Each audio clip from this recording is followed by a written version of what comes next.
शास्त्रों में ध्यान से सुनने की बात है, 5 कारण पतन के कहे गए हैं। सबसे पहले पतन का कारण है पाप कर्म।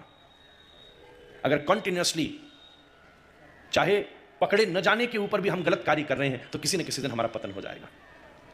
दूसरा पतन का सबसे बड़ा कारण है अभिमान।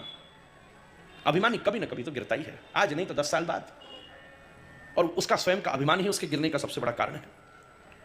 तीसरे पतन का सबसे बड़ा कारण है स्वार्थता।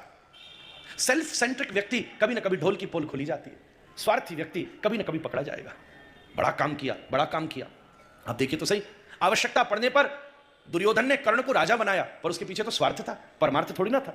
राजा तो कृष्ण ने भी सुदामा को बनाया, पर स्वार्थ में नहीं, परमार्थ में बनाया।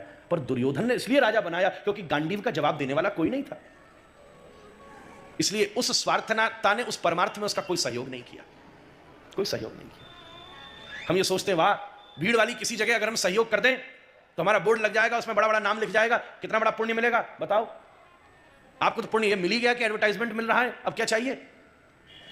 एक पंखा भी कोई कहीं देता है, तीनों पर पथवा देता है, अपना नाम, पिताजी का नाम, बाबा का नाम, परबाबा का नाम। पंखा चला, पितृलोक में दादा परदादा आसन से नीचे गिर पड़े। बोले ये क्या हुआ? बोले तेरे पोता ने पंखा में उल्टा लटका दिया महाराज।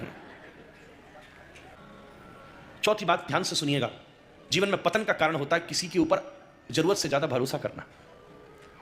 विश्वास इस दुनिया में अगर करने वाली वस्तु है तो केवल गोविंद पर ही है महाराज।